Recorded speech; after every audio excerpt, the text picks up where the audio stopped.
All right, so for the PaJaMo press, we're going to show you how to do the maintenance that is required to upkeep the press. It's very simple, very easy.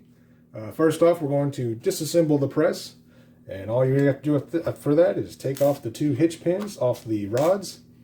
Then we're going to remove the rod. We're going to let the crossbar come all the way down, but let it go. And then we're going to remove the second rod that's attached to the handle. And then pull this off. We're going to go ahead and take the crossbar out. So now we're completely disassembled. And what we want to do right now is we want to go ahead and add a wax to the inside of the routed edge on both sides of the uprights. Now for that, we personally use a bowling alley wax. We are not sponsored by said company, but we recommend Butcher's Bowling Alley Wax.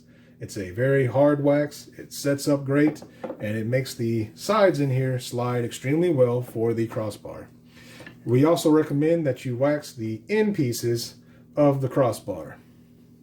And if you don't have the Butcher's Bowling Alley Wax, fear not. You can easily use something as simple as a solid paste carnauba wax that you use for your vehicles. Once you've added your wax, let that dry for about 5 minutes before you buff it off. We do recommend a light coat versus one heavy coat. Like, you're better off doing several light coats versus one heavy. Then after that, you want to add graphite to the anti-friction plastic pads. Now, to do that, we recommend an HB2 pencil, something like a Ticonderoga, which we include with the purchase of the press. It does not have to be a Ticonderoga, but that's just what we like.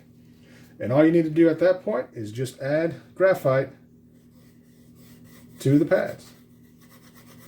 It's very simple. This just helps allow the anti-friction plastic pads slide even smoother. Add that to both sides.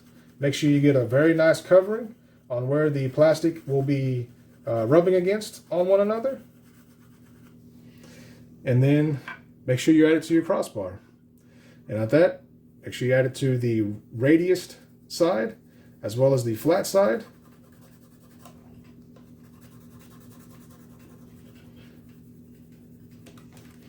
And then do both sides. And once you have that done, you are ready to reassemble the press and get back to making bath bombs. And then for the reassembly, it's fairly simple. First off, add your crossbar back in, and then we're going to add our handle right in.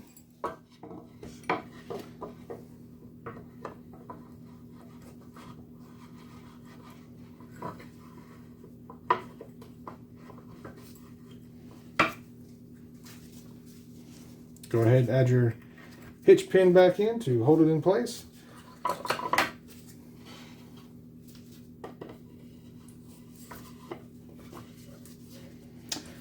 Add in your steel spring rod and spring on it. Take your die that you're using, and we are ready to go. Ready to start making bath bombs. Thank you very much. Have a great day. 2 quick addendums to add to the maintenance of the bath bomb press. The first one is, how often should you do this maintenance? And for that, we recommend, your mileage may vary depending on how much you use it, how often you use it, but we do recommend that you try to re-wax the routed edges of the uprights and add the graphite to the anti-friction plastic pads once every 250 to 500 presses. So if you're doing 250 bath bombs in a day, then do it every other day. If you're doing that over the course of a month, do it once a month. The second addendum is, in the event that you're thinking that you're going to use one of these pencils like this that you get from any big box store, this is a lead-based pencil. Do not use these to graphite the anti-friction plastic pads. It will absolutely destroy the pads. Please stick to a 2HB pencil or you could even use graphite powder. However, as a business, graphite powder is extremely messy, and keeping a hold of a pencil is very easy. So thank you, and have a good one.